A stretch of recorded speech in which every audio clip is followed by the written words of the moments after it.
Good evening, everybody, and welcome to another exciting night of NBA basketball. He dribbles through traffic, gets to the basket, and throws it down. Out of bounds, Detroit basketball. Pistons fans, welcome back to the Palace of Pistons podcast, part of the Believe Network. I'm your host, Mike Anguilano. Joining me this week is Aaron Johnson and Jasper Apollonia. Fellas, when's the last time we all were podcasting together? I feel like I've bailed for like 6 months now. It's been far too long.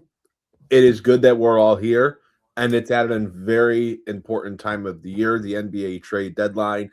This is our final show before the deadline is here, and it passes, so we've got a lot to cover with the Pistons and the trade deadline. They've been one of the most speculated teams to do something, whether big or small, at the deadline. And so I think it's important that all of us are here to chat this one through. Yeah, Mike, I'd say we missed you for last week's episode where we went over all the Pistons midseason grades, but considering Aaron and I were pretty much in total lockstep on all of them, I don't know, it might have just been more of the same. So it's great to have you back on here, though, buddy, and we're ready to rock because this is, I mean, it feels like this week and what it's leading up to is pretty much what Pistons fans have been focused on since, I really want to say, since like the Knicks victory by 31 points. I think after that win and the Cavs win, I think a lot of people's focus has kind of shifted to, okay, we know where this team stands in the Eastern hierarchy, but where do they stand come playoff time? And there's going to be a lot that comes down to what they're able to acquire at the deadline, or perhaps not. Yep, and we're going to talk about all of that in our last show before the NBA trading deadline. I can't believe that we're already at this point in the season. It's wild. But before we do talk about the Giannis trades and the Trey Murphy trades and Michael Porter Jr. trades, I'd like to thank our sponsor for this week's episode and all of our episodes, and that is FanDuel. So for all the listeners, you're going to get to hear us be right or wrong. There's going to be absolutely no in between, but we are recording this on the night of where the Pistons travel to Phoenix and play the Suns. The Pistons are 4-point favorites. Jasper, you go first. How do we feel about a 4-point line against a pretty feisty Suns team? Yeah, there's some injuries. Colin Gillespie, I think you said, Aaron, is questionable for this game. Devin Booker's not going to play. So you're looking at, a Suns team without their best player. That being said, they gave you a fight at Little Caesars Arena when you faced them earlier this season.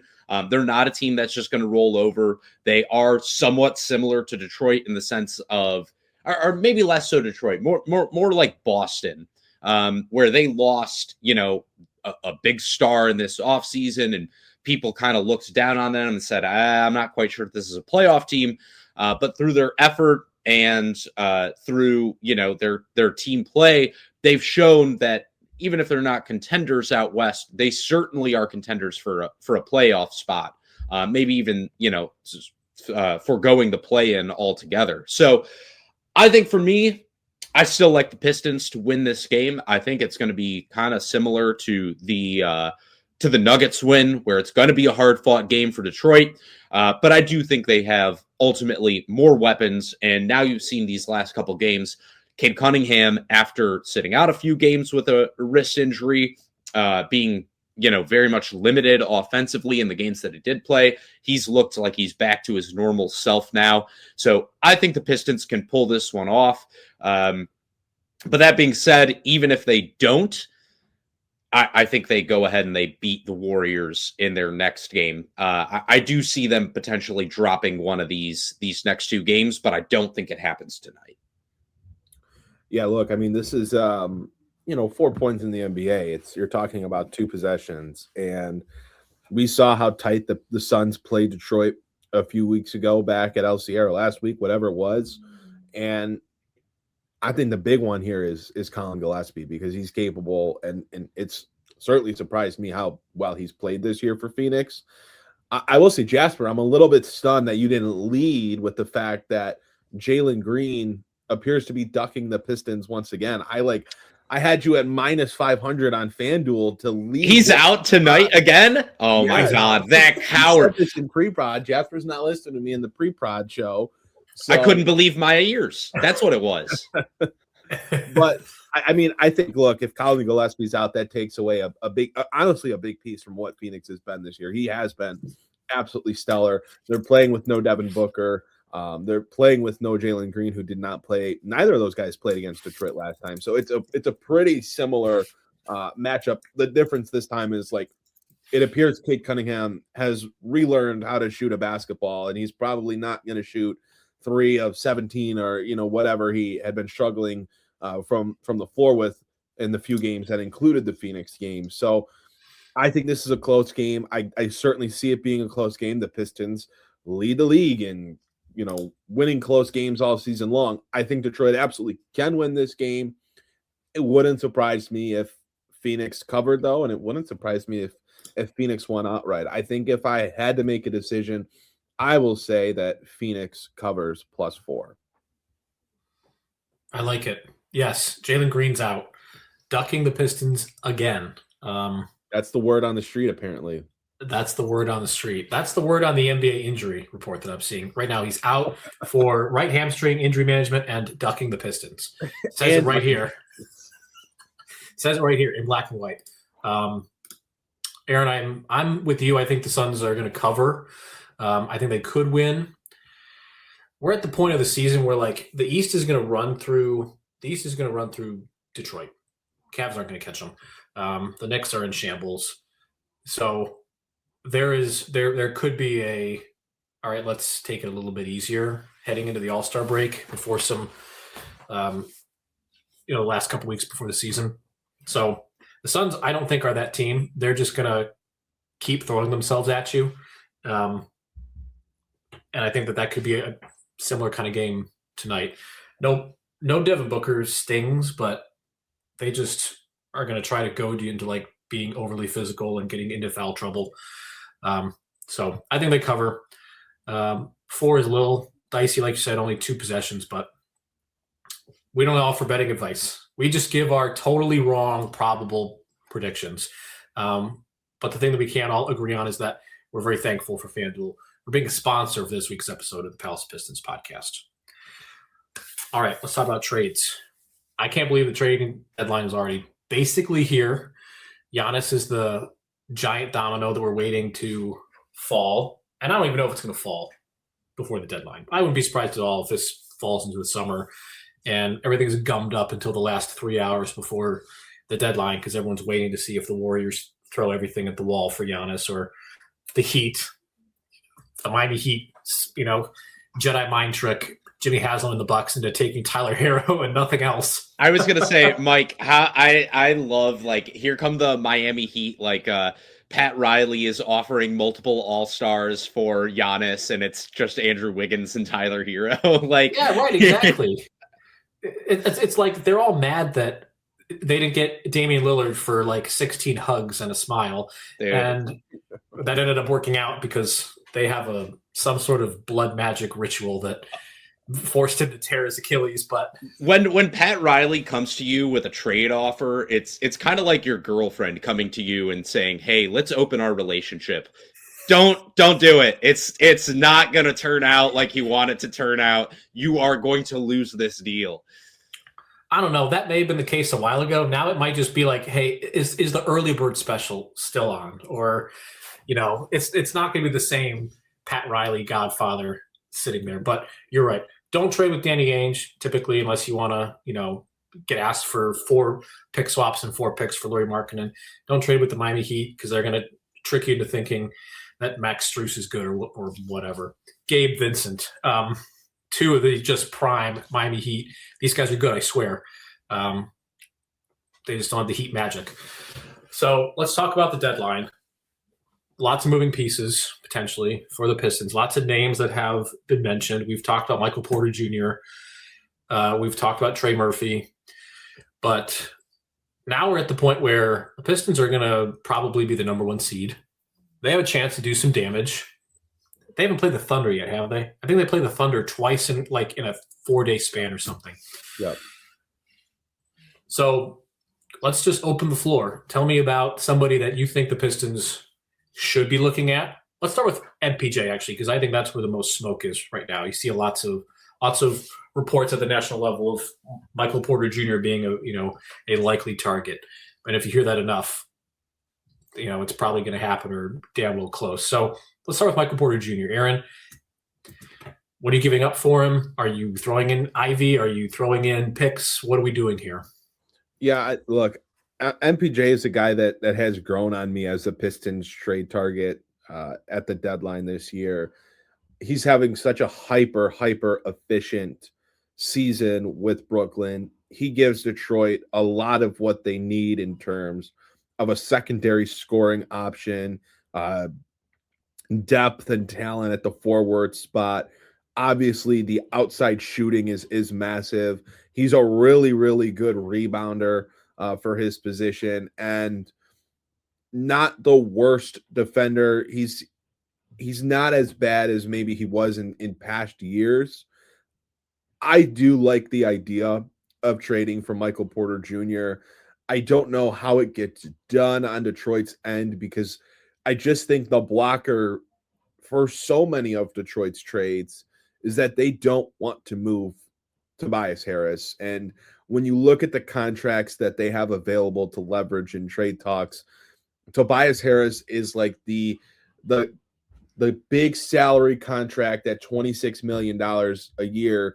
Obviously, it's an expiring this year, but like that's a number that helps Detroit get into the MPJ contract, get into the Trey Murphy contract, get into the big name with the big fish on the market that have the bigger contracts. Like you need to match those contracts so that you can make the deal work in the CBA and make it work financially. And so when you're looking at Michael Porter's massive contract, the Pistons have to be able to match that salary. And to do that, I don't know if they for sure need Tobias Harris in that trade, but it wouldn't surprise me if that was the case, because Detroit's only other big contracts in terms of guys that they could theoretically or would be willing to move are the Karis LeVert contract. They could use the Duncan Robinson contract. I don't think they will, but they could. And then they have, the smaller contracts, the Jaden Ivey. You go even lower than that. You have your Marcus Sasser contract. You have the Paul Reed contract. Like they have guys that they can move, but they all just don't make enough money to go out and get a guy that's making as much as MPJ is. So in terms of how they get it done, I don't know. If you're talking about including Jaden Ivey, if that is what Brooklyn wants, from Detroit's perspective, looking at how it's going, looking at the fact that they have to make that decision pretty soon on if they're committed to him long term, I would be okay including Jaden Ivey in the deal if that's what Brooklyn wanted, if that's the swing they wanted to take. And maybe that does make sense for Brooklyn to get themselves a scoring guard, some additional shooting, a young piece that's going to have that ability to freelance and make mistakes and play heavy minutes this year on a bad team. Maybe that makes sense for them. I don't know. But if that is like a piece that Brooklyn wants from Detroit's perspective, I think you're okay with that. Yeah, I mean, for me, Mike. Well, first I want to talk about the Giannis thing, because first off, I don't think he's going to get traded, and it's been pretty clear for me that the whole reason we haven't seen really any trades in the NBA so far this year is because so many contenders have been waiting to see, hey, is Giannis really going to be available or not? It's also one of those things where, like, the Shams Charania tweet, it's like you need like what is it? The Rosetta Stone in order to decode what he's actually trying to say. Like there's so much subtext to every word. Giannis didn't ask for a trade. He's preparing to find a new home by the trade deadline, whatever the hell that means. Or Shams is just wrong when he says that Anthony Davis is getting season-ending surgery and 3 hours later says, never mind. Yeah, what? Exactly. So you have to always, take these things with a grain of salt. Nothing's done until it's done. And hey, nobody had like the Luka Doncic trade happening, 2 weeks before it went down. That's just not how it works. But for me, I just look at like what the other teams that would want a Giannis and could actually trade for him, what they'd have to give up, where they are. The New York Knicks have been a team that have definitely been interested, but you look at like what they'd be able to do in order to make it work. It doesn't make sense for them to do it this year during the trade deadline. They would have to wait until after the season. Like the Lakers are another one. And it's like, in order to acquire Giannis, you'd have to give up Austin Reeves and a lot more than that. And you're still working with, an end of his career LeBron. It just seems a little too messy for all the teams that would really want to do it. For Detroit, the package I've seen thrown out there, and I think it's probably the most reasonable one, would be something like Jaden Ivey, Tobias Harris, Ron Holland, or Asar Thompson, and 4 first-round picks. And sounds like a lot, but I have to be honest with you when you're looking at it from an asset-for-asset standpoint. For me, it's a little different, Asar versus Ron Holland, but it is kind of a no-brainer. There's still 2 years left on that contract. You have arguably 2 top 5 players in the NBA on your team. I know that there are questions about fit with Jalen Duren. I'm going to be honest with you. I'm not really worried about it when you look at what the Pistons have been able to do with a lack of shooting this year. When you swap out Asar Thompson or Ron Holland or Tobias Harris's offense for Giannis Antetokounmpo's, I'm sorry, there's no comparison.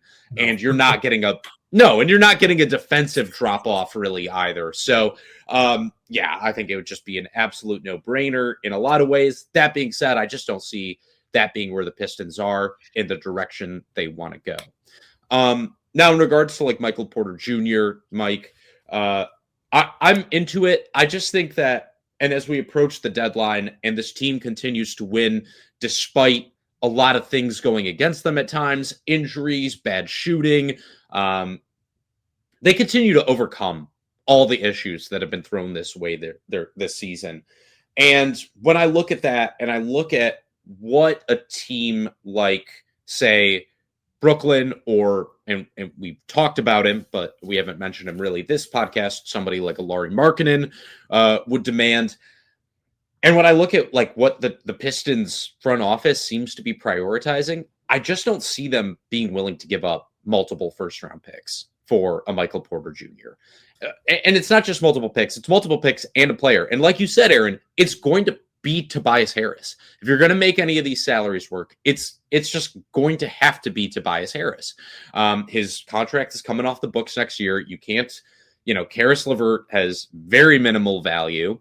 You can't afford to give up Duncan Robinson. Jaden Ivey is a limited asset, especially when you look at what his contract is and a team that would want to have to resign him.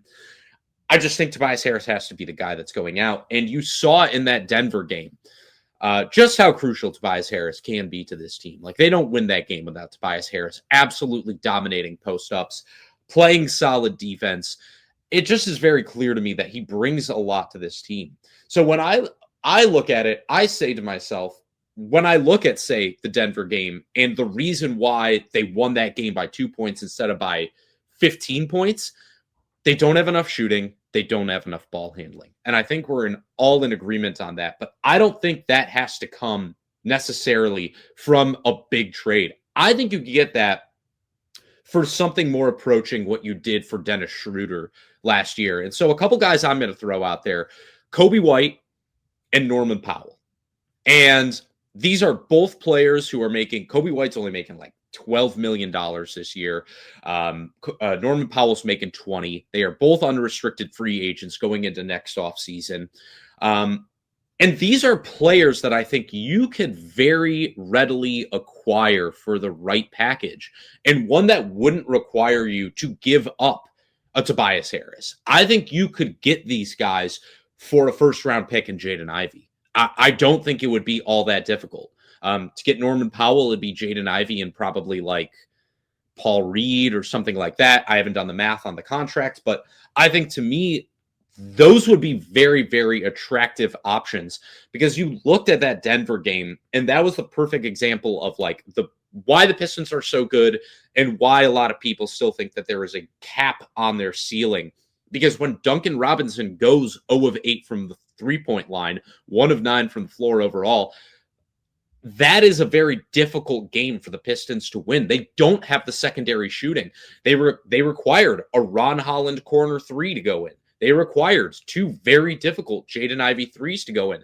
And that's great, but that's only 3 threes. And they were not 3s that you can necessarily count on night in, night out. Look, we've talked about the Pistons shooting numbers. The reality is they're not so bad in terms of their percentage. They're a 35% three-point shooting team. They're not great, but they're not the worst in the league by any stretch. It's the volume. And this was always the issue coming into this year. They don't have enough threes go in. And right now you look at them, they're 27th in the league in three-pointers made per game. But the reality is, if they made 2 more threes a game, they'd be 14th in the league in three-pointers made per game. I think really when you look at this squad, that's all you really need there. You need somebody who can take a little bit of the pressure off of Cade when he's out of the game. I don't think it's fair to throw Danis Jenkins as a guy who's coming off of a 2-way contract into a playoff series as your secondary ball handler coming off the bench. I don't think that's fair to him. I don't think you can rely on Jaden Ivey. I don't think you can rely on Karis LeVert. So you need somebody else there. And if you can get that person to be somebody who, again, like Coby White, can hit a couple threes per game on 38% shooting, or like Norman Powell can give you even more than that. If they hit 3 more threes a game, guys, they're top 10 in the league. So acquiring one of these players would potentially not cost you all that much. There's not a long-term risk to your future. And it fixes your biggest glaring issues. Are there questions about the defense there? Perhaps, but we saw it last year. Dennis Schroeder's never been like some lockdown defender. He fit in just fine with this Pistons team and with their identity. I think those are the kind of moves that I'm looking at more than the big names. I will say that I am a huge, huge fan of the Norman Powell idea. I think adding someone that is not on a massive contract, that is a very, very reliable three-point shooter, secondary type scorer, and in reality should not cost a massive sum, because Miami wants to eventually go big game hunting. They want to kind of build around a star or two plus Bam. So they need to get that money off the books anyway. And if they're able to add a pick or a couple picks and a young player or a player that's going to help them this year that's on a smaller contract, like, I think there's a real pathway to getting a deal done if Miami's interested in moving off Powell. And if I'm Detroit and I look at the contract and I look at the anticipated cost, I think that would be a guy that I'd be very, very comfortable targeting, maybe more so than cashing in a bunch of assets for, you know, some of these higher end guys that are said to be potentially available. Jasper, I love the idea of Norm Powell. I think if Detroit came out of the deadline with him, it would be a massive win for this team. Yep. Yeah, and I think it's important to mention that the Pistons have been very vocal, at least the front office has been very vocal about not wanting to skip steps, not wanting to go out, make some superstar trade.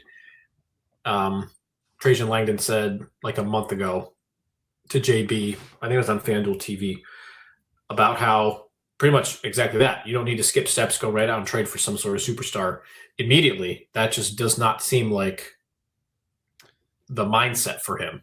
And I think if you acquire a Norman Powell, it just gives you more versatility. And like, that's what I look at the Pistons offense, because I know Tobias Harris gets thrown into these trades all the time.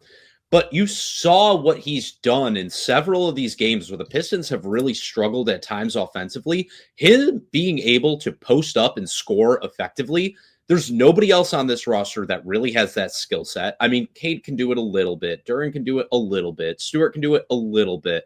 But those are not looks that you're relying on. And like the fact that there are games where you can just throw the ball into the post to Tobias Harris and have him work one-on-one, and you know you're getting 2 points out of it, it's so big for this team. I don't want to lose that. Like, I'm just being honest with you. I don't. I think it's a really, really useful skill for this team to have.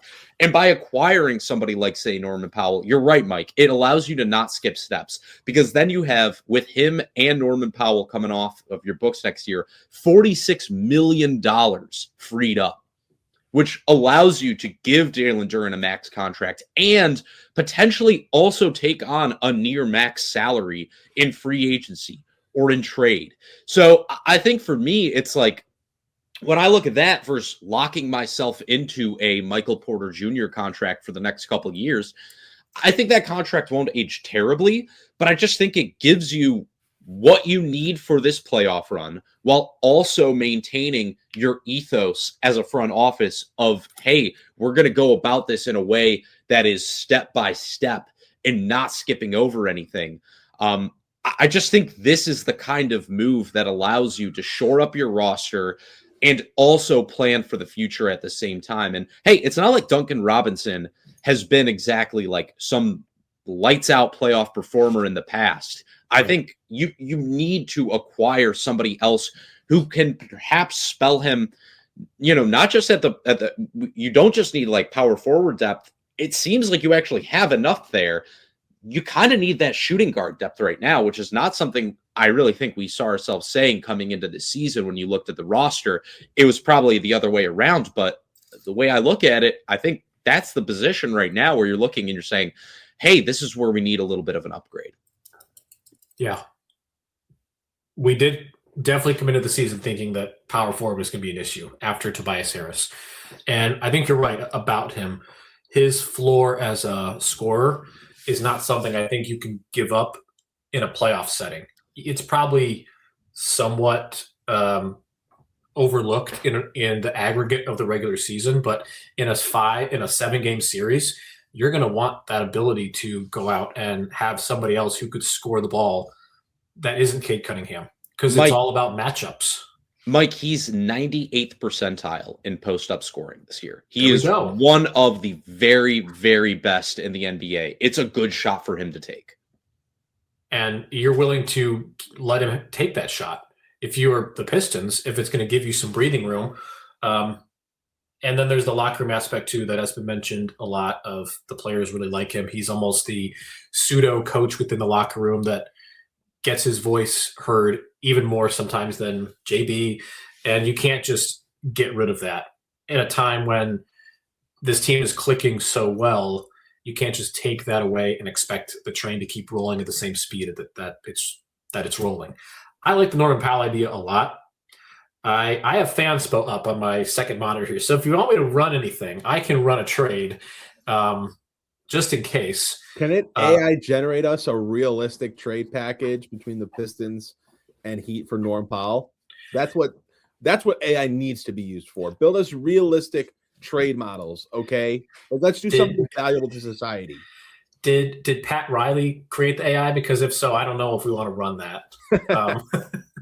Can I pose one for the group here? Because this one for me has been so polarizing really since the offseason. Like, this is a guy that if Detroit was able to get their hands on, it's worth giving up significant assets for. Trey Murphy. Like, for me, it is the guys that I don't want to give up are Cade Cunningham, Jalen Duren. I don't really want to give up Isaiah Stewart either. I know there are fans of Isaiah Stewart in New Orleans front office in their organization, but let's say that those three are off the table. You could talk me into including any other Piston in that deal if they're getting Trey Murphy back.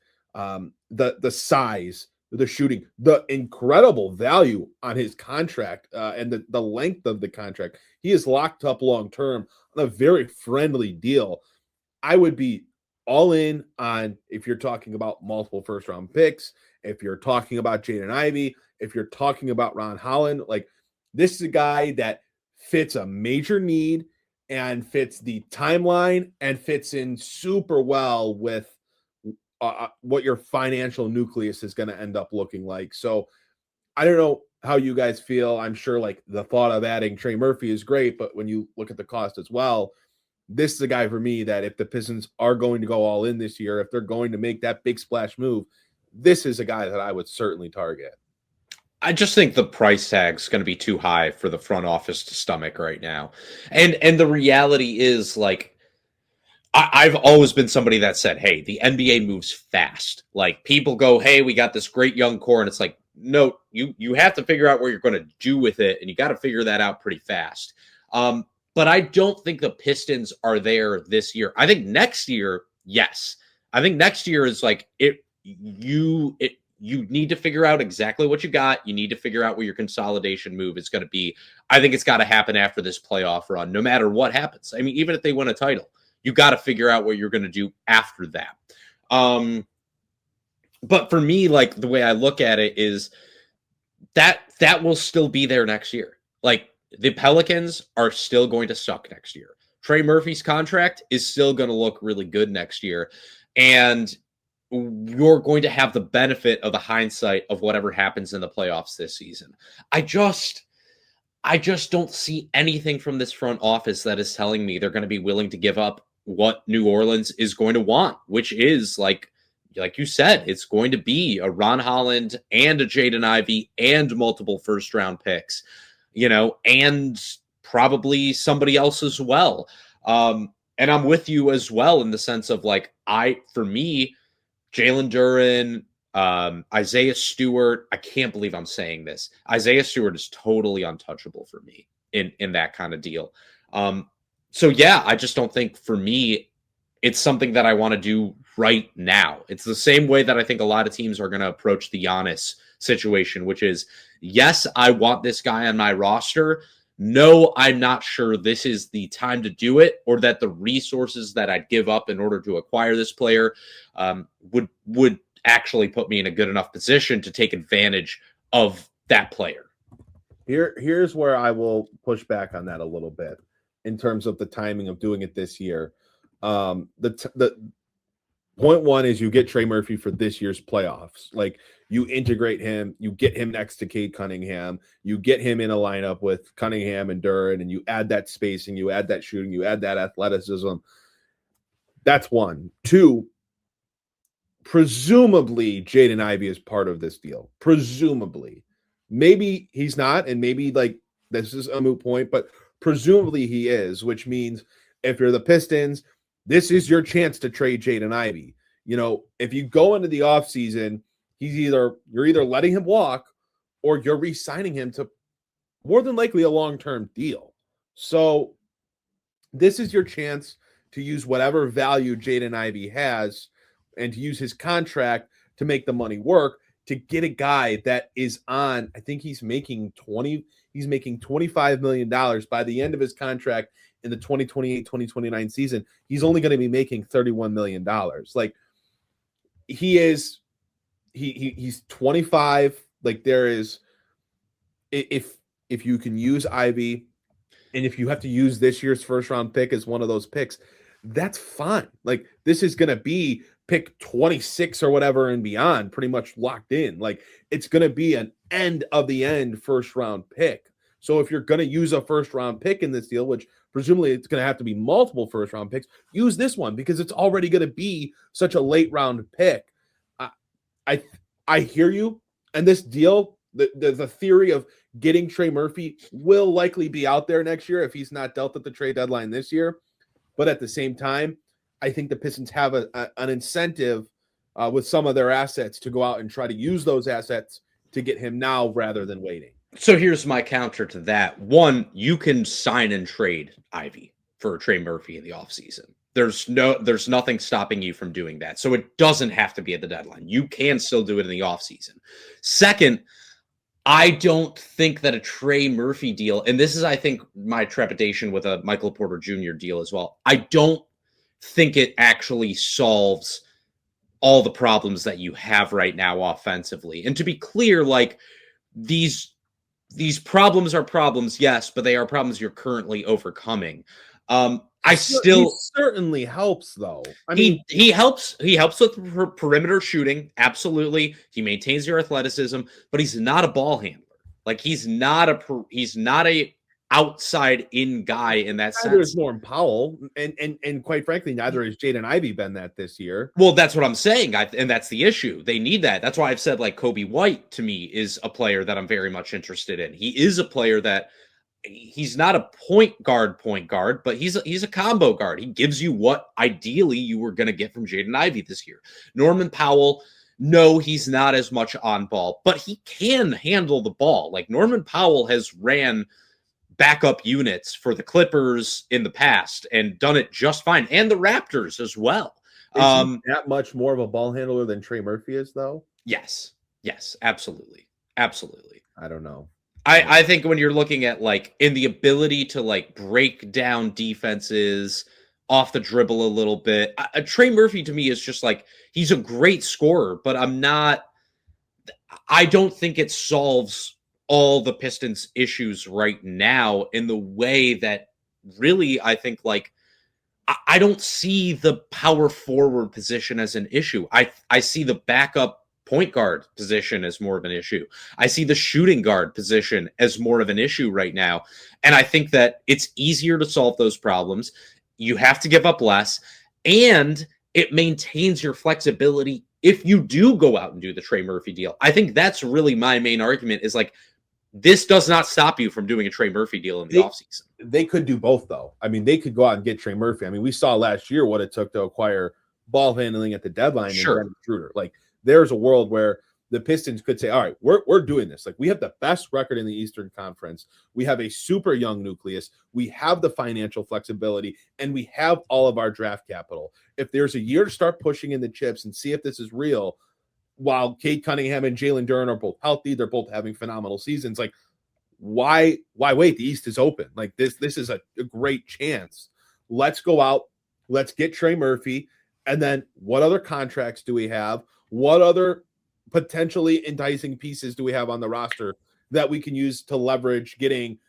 They could still get Coby White. Like they could do something smaller, but they could still go out and get a guy like Coby White if they really wanted to.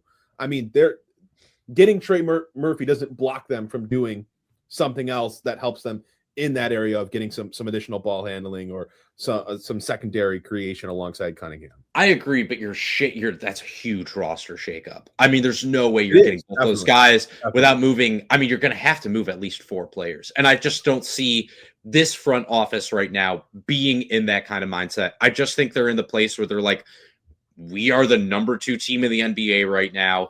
We are able to overcome our weaknesses most nights. We don't need to make a big move to be a contender. And like, I see a lot of people when the criticisms of this Pistons team and their play style and their offense, they come up.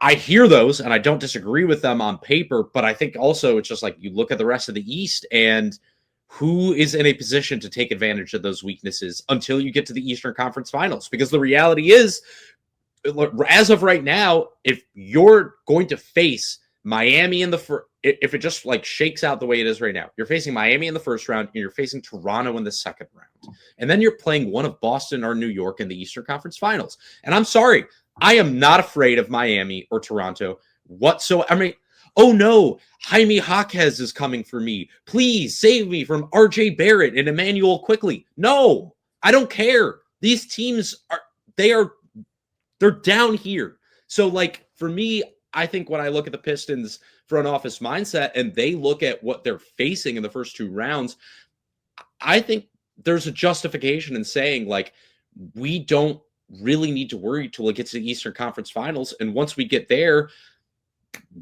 then it's, we're already at the advantage. We have the home court advantage. We've beaten these teams. They are 4-1 against the Knicks and the Celtics so far this year.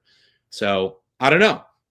And it's like those teams, yes, can take advantage in certain regards, but like the Pistons have been able to negate their strengths more often than those teams have been able to negate the Pistons' strengths. The Celtics are shooting 30% in the season series against the Pistons. They had one game where they shot better than 33% from 3. Like the Pistons have shown the ability to shut down what these teams do best more than those teams have shown the ability to shut down the Pistons. So I get where you're coming from, Aaron. I think it's a debate that's going to continue no matter what the Pistons do at the trade deadline. When inevitably the Pistons fall out of the playoffs, they get eliminated, whatever. The eventual, remark, oh, they should have made a move, or they shouldn't have made that move. That messed with the game. Like, either way, the revisionist history will come out, and it'll be they should not have done this when they should have done this, right? So, no, I think both sides of the argument are fair. I don't think anyone's wrong either way. It's two mindsets, and the season, the Pistons don't fold this year because they don't make it to or win the finals. Like, they're going to make the playoffs. The only thing that's concerning is if they get bounced in the first round. So if they decide, hey, this main group is good enough, and we want to see what they can do this year, we want to give them one more chance before we go back to them and say, okay, guys, look, you had 2 years in the playoffs. We came up short. We see a repeating of these issues we have to address, and that's why we made the decision we made in the upcoming offseason to do this and that. Fine. But no, it's no one here is wrong for having feelings one way or the other. Mike, isn't it nice to be able to talk about this team as opposed to like the Troy Weaver era where there's no really like wrong answer? Both of these options are totally legitimate for how the Pistons go forward versus a couple of years ago when we were like, okay, here's the right option. Here's the wrong option. You're doing this one. Please stop doing the wrong option.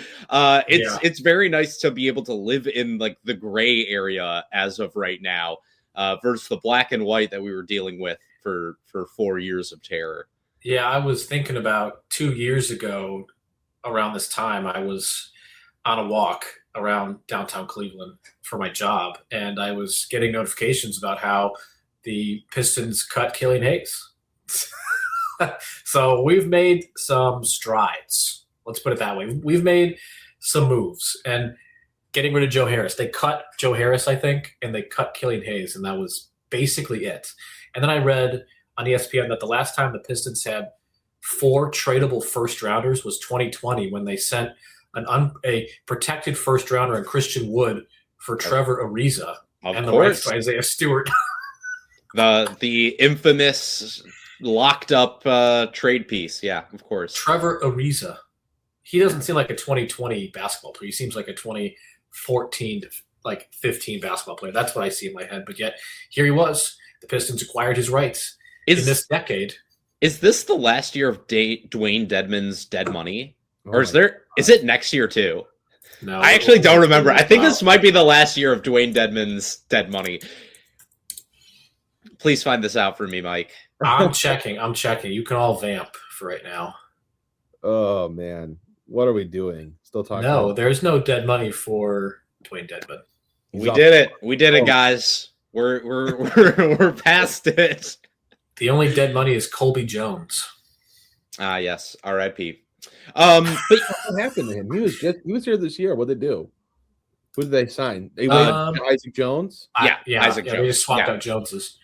But speaking of that, that part of the roster, by the way, I think the move that's going to happen no matter what is they're going to have to convert Tanis Jenkins to a standard NBA contract. And right now they can't do that. So they have to waive somebody or trade somebody to make that happen. Not a big deal, but that's going to happen. So that's a guaranteed move. Mm-hmm.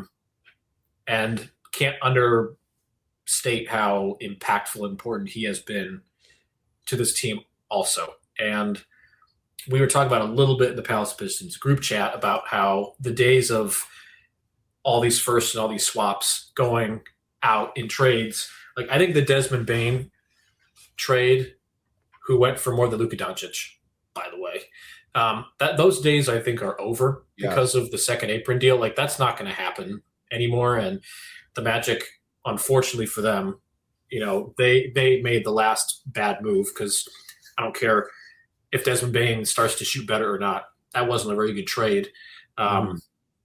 But those days are over.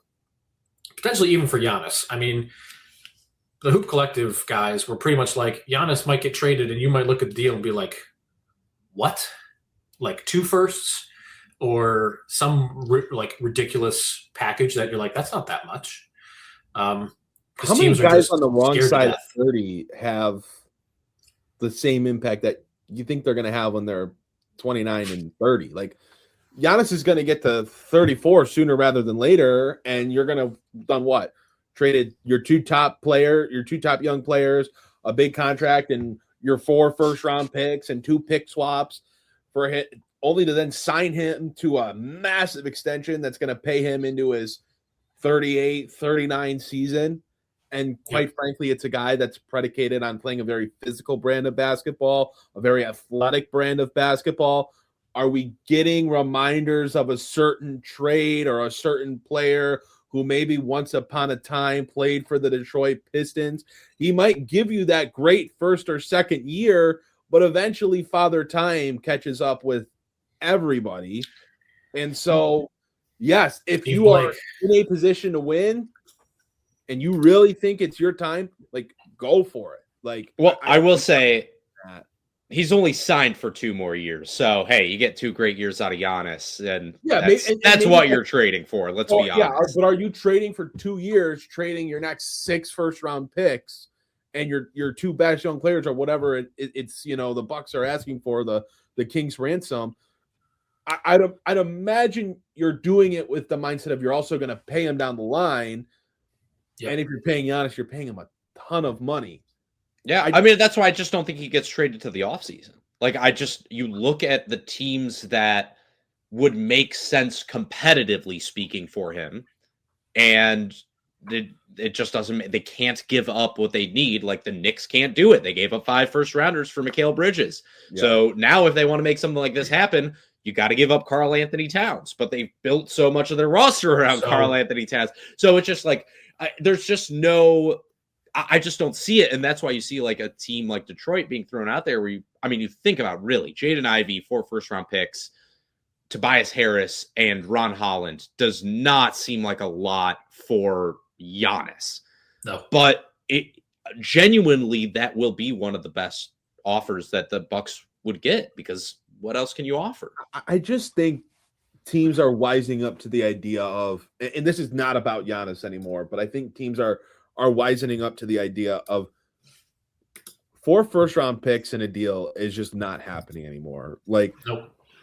The 4 first-round picks for a fringe all-star to never been an all-star, but right below all-star level player, the Bridges, Mikal Bridges, the Desmond, I just think those types of trades are done.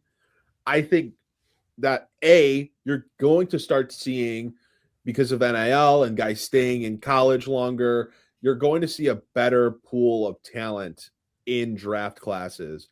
And because of this new CBA, you have to, if you're a good team, you have to be able to draft well with your late first, with your second round picks that you've acquired. You have to be able to, at some point, hit on a player or two in the draft that's going to be a role player for you, that's going to contribute in your rotation, that's on their rookie contract. And so, you might like the construction of having 3 guys or 4 guys that are making near max dollars. Like, I just think those days are coming to an end because of how the new CBA is structured. And so teams are going to build around their top 2, maybe 3 guys, but that third guy's not going to be able to make max money. And you're going to have to fill some of that roster out and some of the playing rotation out with guys that you would draft late in the first on a cheap rookie scale contract. So teams are going to have to be smarter about pushing the chips in on players. Like, I don't know if Orlando makes that Desmond Bane trade today if they could fast forward to this point in time having not made the move.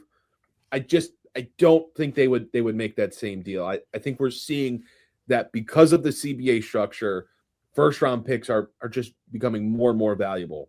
Well, Aaron, I think this just only strengthens what I'm saying, which is, why you should be going after a Coby White or a Norman Powell instead of a Trey Murphy or a Lauri Markkanen or a Michael Porter Jr., because just the reality of the Pistons record, it means you're going to have to give up not just 1 or 2 first-round picks. You're going to have to give up 3 or 4.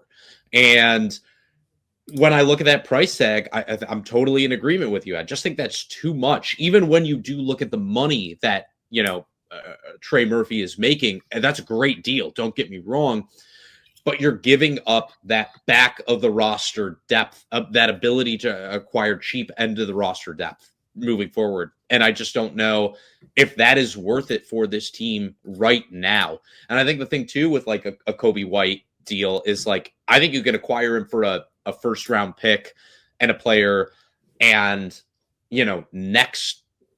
a first round pick like 2 years down the line, which is really what you need to be giving up. Because I'll tell you, I want to be able to draft a player this year. The Pistons were not able to acquire a first rounder in this last year's draft. I think if you're giving up, you're not just giving up, if you trade 3 or 4 firsts, you're giving up last year's, you've already given up. You're going to have to give up next year, the year after that, and then 2 more for the following 4 years then. So it's just like your ability to acquire more depth is going to be really, really lessened by doing a deal like that. Yeah, there's a lot that's going to happen potentially in the next week or so. On the Giannis front, Jasper, I think you're right about it's more likely I think he gets dealt in the offseason because he is hurt, by the way, too. He's on a 4 to 6 week. He's hurt. We don't know how hurt he is. He may have just looked at the team, get absolutely spanked by the Thunder and think, okay, maybe I'll just, hang out at home for a little while you guys figure out what I'm doing, and I'll say my calf hurts, and maybe it does. The team that unfortunately has been linked to this is Golden State. Inexplicably, if they somehow end up with Giannis, I'm going to be unhappy because they don't deserve this, and Mike Dunleavy doesn't deserve this. Steph Curry does, but I just can't think of any other team. And the Warriors are like, we need to win now because Steph Curry's window is closing. I can't think of a team, another Eastern Conference team, that would be trading for Giannis. I can only think of guys that are, or teams rather, that are. This is the window is this year and next year. That's not the Pistons' window. Even if they make the Eastern Conference Finals this year, their window is still next year, maybe a little bit, but they are about to be an expensive team. Jasper, you said they got to pay Jalen Duren. Asar Thompson's going to be due for an extension too at some point. They have some tradable contracts this offseason as well. Duncan Robinson's got a very tradable partial guarantee in his deal as well. There's lots of options. I would hate to see them restrict those options for the future, only to get – I mean, I know it's Giannis, but they are going to be very restricted, and the age of super teams is pretty much over. I mean, Cade and Giannis is pretty damn good, but your spending power is going to continue to be restricted moving forward. And there are certainly injury concerns for a guy who's 31 that is predicated completely on athleticism, and that waning and requiring him to spend more time on the bench. There's certainly risk there. And I just doesn't seem like this front office is going to be the one to take that risk. I just think when you look at where the NBA is, where this team is, acquiring that expiring, second, third guard is just better for this team long term than the alternatives are. Because, like you said, you need to pay a couple guys coming up, but you also have Karis LeVert is going to be a expiring contract next year. Duncan Robinson is going to be an expiring contract next year. Yep. And if you do acquire another $20 million in expiring salary, well, then you're going into next offseason with $40+ million coming off of your books, with another $30 or so million in Karis and in Duncan Robinson that are tradable contracts as well. So I look at that and I just say, like, where you are a contender this year. You are. And what you have to face next year, which is a return of Tyrese Halliburton, a return of Jason Tatum, and the reality of the new CBA hitting, I just think it makes so much more sense for you to put yourself into a position where you're shoring up on the very apparent weaknesses of your roster right now, which are really, it's just shooting and a little bit more ball handling. And you're doing that while you're also making sure that, like, when you go into next season, And even the year after that, that you're still flexible, that you're still able to make a consolidation trade, and that you're not locked in with a team that, let's say they lose in the Eastern Conference Finals this year after making a big move. And then you're going into next season and you're no longer the unquestioned big dog in the East. Things can change. So I want to maintain that ability to be flexible still with my roster, with my money, while also knowing that I have my key young guys locked up for the foreseeable future, and that whatever moves I make, it's not going to affect that core. Yep. And those LeVert and Duncan contracts were almost designed to be traded. So, it's not the end of the world. I mean, that's the point. Yeah, the Pistons had to use their cap space, and they did it in a way where they signed guys on contracts that are very friendly contracts to move. They're the right size. They have in Duncan's case, it has the non-guaranteed clauses in it. That was very intentionally done. Yeah, it's just very clear to me that this front office has a plan. They've had a plan from day one, because everything that they've done has been consistent.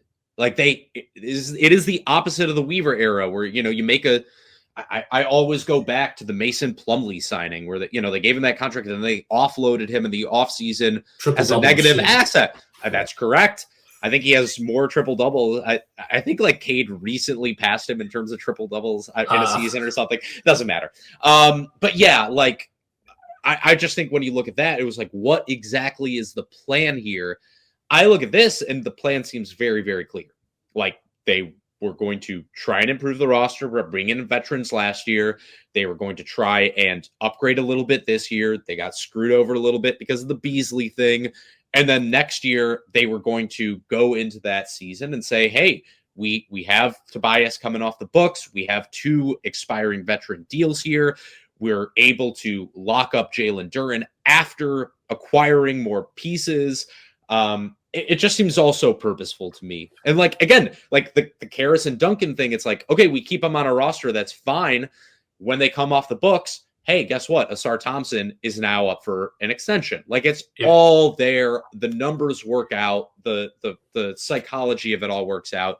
It's very, very clear to me. So yeah, it's fun to talk about the big deals. I just think if people are really, really planning on it, and they're disappointed by the lack of the hauls from the Lions and the Tigers this year, I'm sorry, it's not the same situation. It just isn't the same situation. No, and we could go on. We could go on forever here, but I know we're coming up on time. I did want to ask this before we go. I wanted to make a prediction before we go. Is Jaden Ivey a Detroit Piston come February 6th? If the Pistons make a trade, is what it's dependent on. If the Pistons make a trade, no. If the Pistons do not make a trade, then yes. But if they make any trade they make, he is gone. That's a tough one. I'll be the contrarian. I will say no. I hope they do make a trade. I don't think it'll involve Jaden Ivey. Maybe this offseason. I think if there's a time to move Ivey, it is right now. The way it's looking, he's clearly not standing out in Detroit's rotation, despite being given the chances and opportunity. As tough as that is to say, and as tough as that is to swallow, I am definitely a guy that really thought and wanted Jaden Ivey to work out here, but it's very clear that it's not happening. And so if that's the case, the way the season will play out is his role will not grow. His minutes will not grow. They will likely diminish come playoff time. And if this is a guy that ends up falling out of your rotation come the playoffs, his value will just be at an all-time low. So the point of signing and trading him kind of becomes moot. And then you're just left with probably letting him walk for nothing. So if he has value, if there's a team that wants him, if that's the guy that gets a deal done or sweetens the pot or whatever it is, I think the Pistons need to be involved in letting that happen. He just might need a fresh start somewhere at this point. So, yeah, I will say Jaden Ivey is, I guess the caveat is if the Pistons make a move, but if the Pistons make a move, Jaden Ivey will not be a Piston come February 6th, in my opinion. Now, if you had asked, should he be moved, I would have said yes. Yeah. I just don't think – I don't know. I have this feeling that I don't think he will. I do hope that they make a trade. I would be disappointed if they don't make some type of margin, even if it's a margin move. I would be disappointed if they don't make some move. Norman Powell, I'm all in on Norman Powell. Now that Jasper mentioned it, if they don't get Norman Powell, I'm going to be pissed. Write that down as a win for Jasper. I think Coby White, to be clear, I think Coby White is more easily acquirable than Norman. Definitely. I would agree. And I think Coby White actually, like, in many ways actually fits what the Pistons need a little bit more. I really do think they need another guy who can handle the ball. Like, I really think they need it. You can't go. I mean, even if you keep Jaden Ivey, I just don't see how you can go into the playoffs with like your three potential backup ball handling options being Karis LeVert, Jaden Ivey, or Danis Jenkins. I just don't see how that's. You can't say we're going for a title, and those are like your next three guys. You just can't. Sorry. No, I think Coby White does make good sense here. He's a guy that if the Pistons trade for, he's on an expiring deal, so there is that caveat of you're trading for him, and you can just bring him in on the trade exemption too. Pistons, don't forget, they still have that $14 million trade exemption. Coby White is making $12 million this year, so you could acquire him for a pick, and that's it. Even if I disagree with Jasper on the Trey Murphy stuff, I will say he's had two very good suggestions today in Coby White and Norm Powell. I'm in on both those guys for sure. Thank you for being so magnanimous, Aaron. We got to end this now. Let's end this out while the vibes are good, brother. Yes, vibes are good. I look forward to none of those moves happening and something else happens. No, hey, none of us thought they were.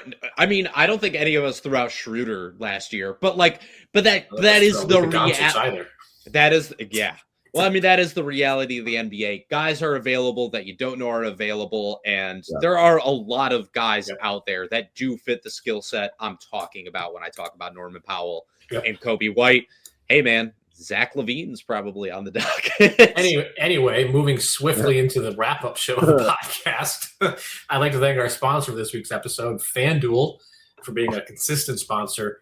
Thank you, FanDuel, for sponsoring the Palace of Pistons podcast. For my co-hosts, Aaron Johnson and Jasper Apollonia, I am Mike Anguilano. Thank you so much for joining us on this week's edition of the Palace of Pistons podcast, part of the Believe Network, and we will see you all next time.